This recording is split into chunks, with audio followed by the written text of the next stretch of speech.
My mother convinced my boyfriend to marry my sister while I was at MIT. Years later, at my reconciliation party, she said, "You were always going to be fine on your own." When I confronted her, that's when I revealed that I was now worth $50 million and owned the company that employed half our hometown. The shock on their faces was immediate and absolute. My mother's champagne glass actually slipped from her fingers, shattering on the marble floor of my penthouse. Vanessa went pale, suddenly understanding why Ethan had been staring at our wedding photos with such obvious regret all evening. But it was Ethan himself who looked like he might be sick, his face draining of color as he processed what I'd just said. "50 million?" my mother whispered, her voice barely audible over the party chatter around us. "Conservative estimate," I replied calmly, adjusting my Cartier watch. "The IPO last year was quite successful. We're projecting to hit 9 figures by next quarter."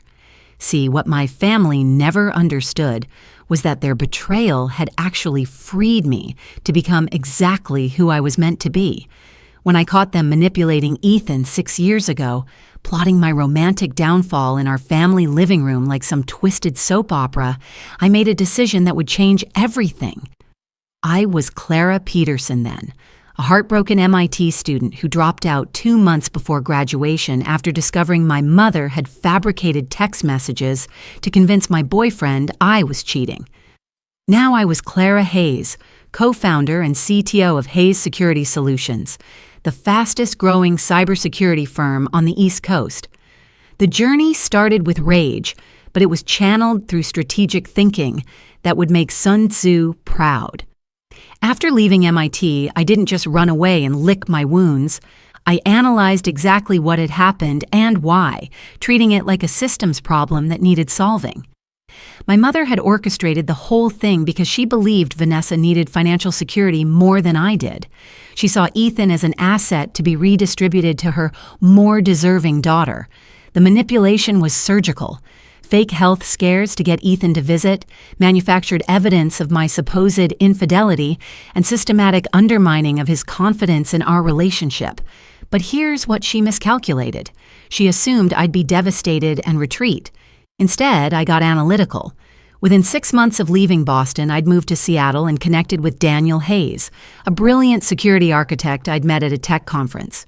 Daniel had been developing revolutionary authentication protocols, but lacked the algorithmic expertise to implement them at scale. I had exactly those skills, plus a burning motivation to prove everyone wrong. We started Hayes Security Solutions in my studio apartment with $15,000 in combined savings and a shared vision of revolutionizing data protection. I brought the advanced cryptographic algorithms I'd been perfecting at MIT, while Daniel contributed his enterprise architecture expertise. More importantly, we both understood that cybersecurity wasn't just about technology. It was about psychology, about understanding how people make decisions under pressure. Our first client was a small healthcare practice that had been breached twice in 6 months. Instead of just patching their systems, we completely reimagined their security infrastructure, implementing behavioral analysis that could predict and prevent insider threats. The results were so impressive that their parent company signed us for a $200,000 contract within 3 months. That success led to consulting with Boston Medical Group, a network of 17 practices across Massachusetts. The irony wasn't lost on me. I was now protecting the medical records of people from my hometown, including probably half the guests at tonight's party. The $2 or million contract we signed with them had been a turning point, giving us the capital to hire a proper development team. While Vanessa was struggling through her first year of marriage to Ethan, posting increasingly desperate social media updates about their perfect life, I was building something real. Daniel and I weren't just business partners. Our shared vision had evolved into genuine partnership in every sense. He understood my drive without being threatened by it, and I appreciated his methodical approach to scaling our operations. The breakthrough came in year 3, when we developed predictive threat modeling that could anticipate cyber attacks before they happened. Traditional security was reactive. You got hit, then you fixed the holes. Our system was proactive, using machine learning to identify attack patterns and automatically adjust defenses in real time. The night we signed our first $10 million contract with a major insurance conglomerate, Daniel proposed. Not with some grand gesture, but over Chinese takeout in our office at 2 a.m., both of us exhausted but exhilarated by what we'd built together. "We make a good team," he'd said, pulling out a ring he'd apparently been carrying for weeks. "Want to make it official?" I said yes without hesitation. This was what partnership looked like: mutual respect, shared goals, and someone who saw my ambition as an asset rather than a threat. Our wedding was everything my relationship with Ethan hadn't been: authentic, supportive, celebrated by people who genuinely wanted us to succeed. My MIT friend Lauren was my maid of honor, and Daniel's sister flew in from Vancouver. Notably absent was my entire biological family, who I hadn't spoken to since that devastating night in our living room. The business continued growing exponentially. We landed contracts with 3 Fortune 500 companies, opened offices in New York and D.C., and started developing specialized solutions for financial services. By year 4, we had 60 employees and were being courted by acquisition-hungry tech giants. But we had bigger plans. Instead of selling, we prepared for an IPO, bringing in seasoned executives and scaling our operations internationally. The process was grueling. 18-hour days, constant due diligence meetings, regulatory compliance reviews that made my MIT coursework look trivial. The day we went public was surreal. Trading opened at $23 per share and closed at $67, valuing the company at $4 billion.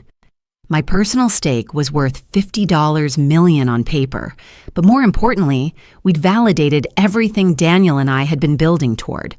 Success brought visibility, which is how my family finally discovered what had become of the daughter they dismissed as too career-focused to be a good wife. The Forbes article about America's next generation tech leaders featured a photo of Daniel and me in our Boston office, standing in front of a wall displaying our major client logos. Apparently, that's when my mother realized her tactical error.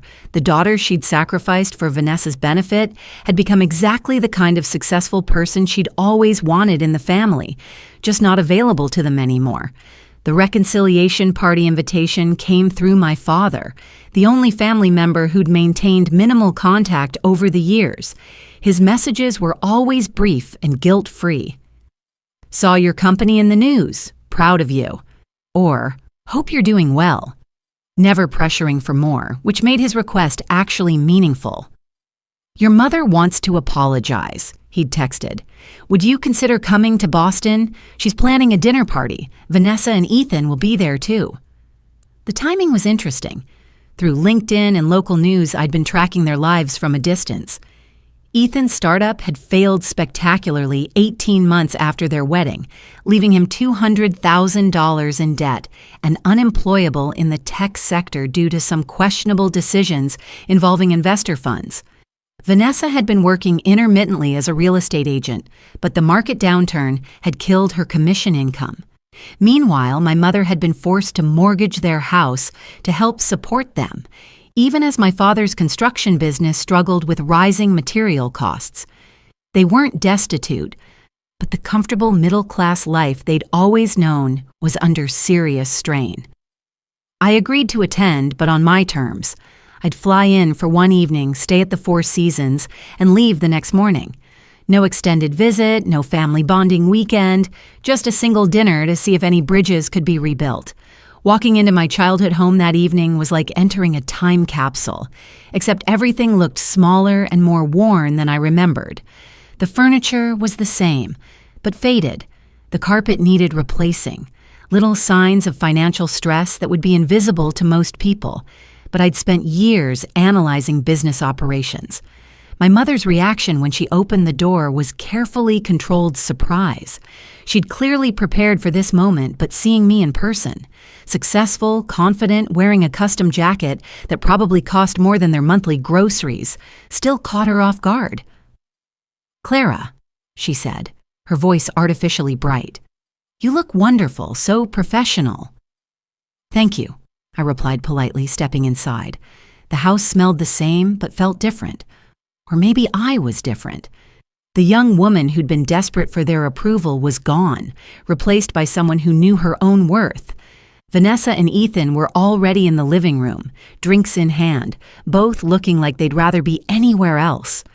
Vanessa had gained weight and lost some of the effortless glamour that had once made her my mother's favorite. She looked tired, older than her 31 years. Ethan looked worse.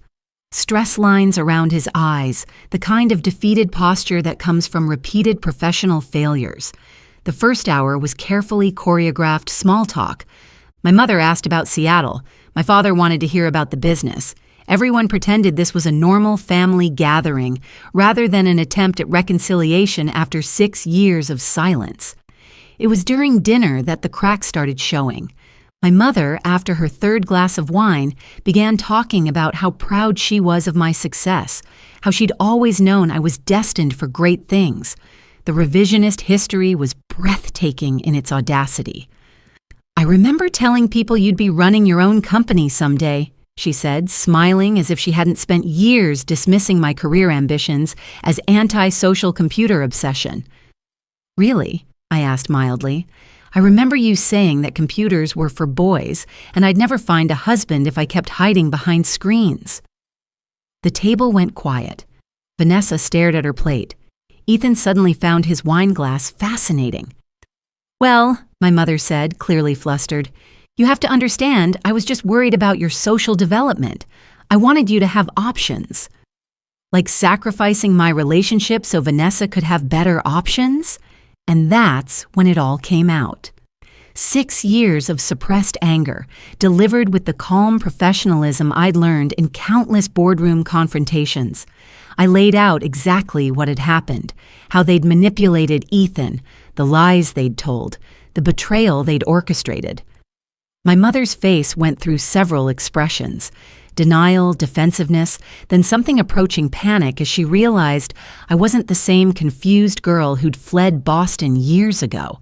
This was a woman who'd built a company, managed complex negotiations, and learned to see manipulation tactics for what they were. "I did what I thought was best for both my daughters," she said finally, falling back on her original justification. "Vanessa needed security. You were always going to be successful on your own. You were always going to be fine on your own." The words hung in the air like an indictment. Even now, even faced with evidence of how wrong she'd been, my mother still couldn't acknowledge that her actions had been about her own convenience rather than anyone's benefit. That's when I decided they needed to understand exactly what their little manipulation had cost them. "You want to know how fine I turned out?" I asked, setting down my fork with deliberate precision. Hayes Security Solutions went public last year.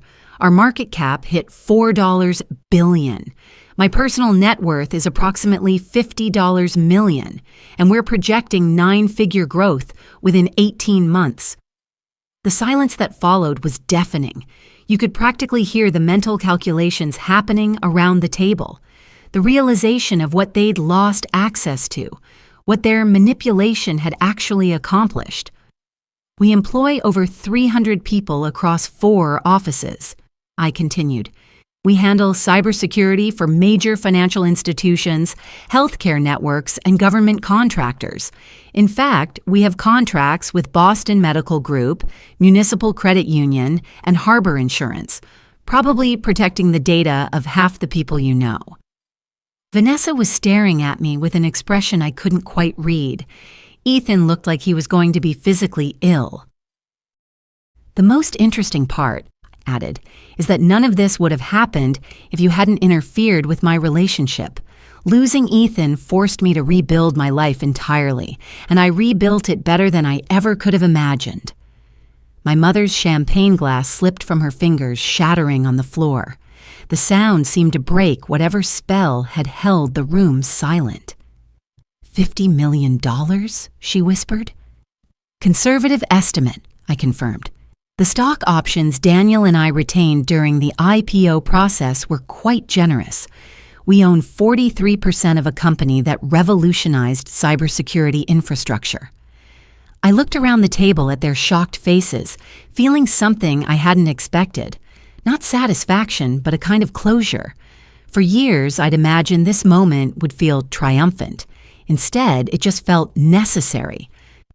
You manipulated my relationship because you thought Vanessa deserved financial security more than I did, I said calmly.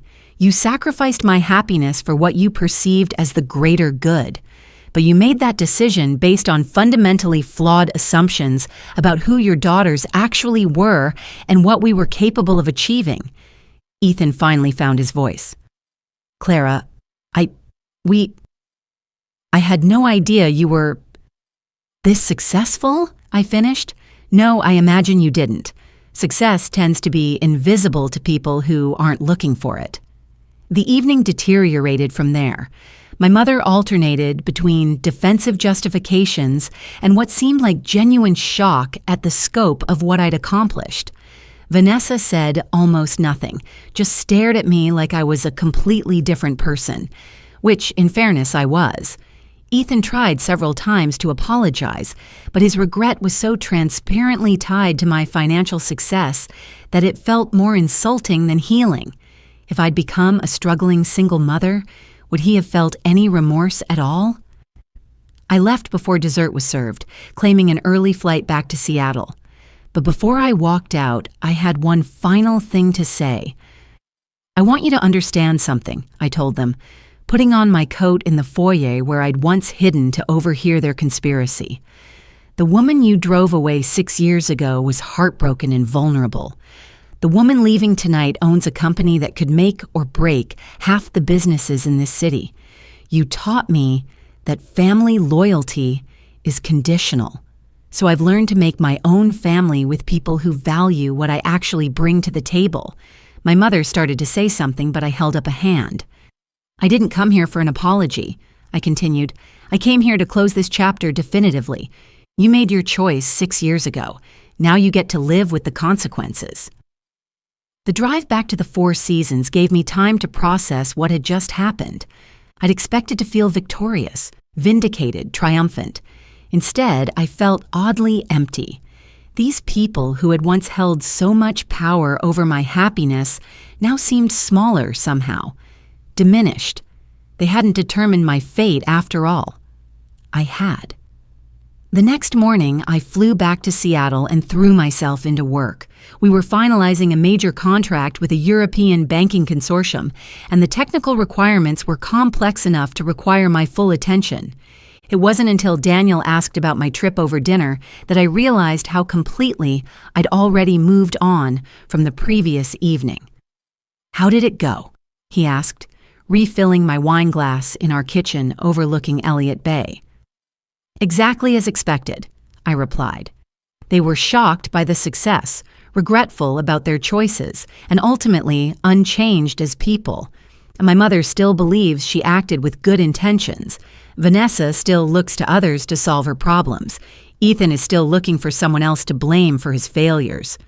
Daniel nodded thoughtfully. "Any regrets about going?" I considered the question seriously. No, I needed to see them as they actually are, not as the powerful figures from my memory. It confirmed that building our life together was the right choice. And it was. Over the following months, Hayes Security Solutions continued expanding. We opened an office in London, launched our consumer division, and started developing AI-driven threat detection that would become industry standard within 2 years. Vanessa reached out several times via email and social media, attempting to rebuild some kind of relationship. Her messages were careful, apologetic, and increasingly desperate as her marriage continued deteriorating. I responded politely but distantly, maintaining professional courtesy without offering anything resembling forgiveness or financial assistance. Ethan's messages were more direct, eventually admitting that losing me had been the biggest mistake of his life. He asked to meet for coffee when I was next in Boston, suggested we could be friends, even hinted that his marriage to Vanessa had been a mistake driven by manipulation rather than genuine feeling. I ignored all of it. The man I'd once loved was gone, replaced by someone whose regret was entirely tied to my financial success. If Hayes Security Solutions had failed, would he have reached out at all? My mother's communications were the most interesting. She alternated between attempts at reconciliation and what seemed like genuine confusion about why I remained distant. In her mind, she'd acted reasonably given the information available to her at the time. The fact that her decision had ultimately worked out well for me seemed, in her judgment, to vindicate her choices. She never quite grasped that the betrayal itself was unforgivable, regardless of outcomes. Trust, once broken, doesn't rebuild just because circumstances change. The final resolution came 2 years later, when Boston Medical Group approached us about expanding their contract to cover 2 additional hospital networks. The deal was worth $15 million and would make Hayes Security Solutions the primary cybersecurity provider for most of Greater Boston's healthcare infrastructure. During the contract negotiations, I learned something interesting. My mother had been admitted to one of those hospitals for minor surgery the previous month. Her medical records, along with those of thousands of other Boston residents, were now protected by security protocols I'd personally designed. The irony was perfect. The daughter she'd deemed too career-focused to be valuable was now literally safeguarding her most private information.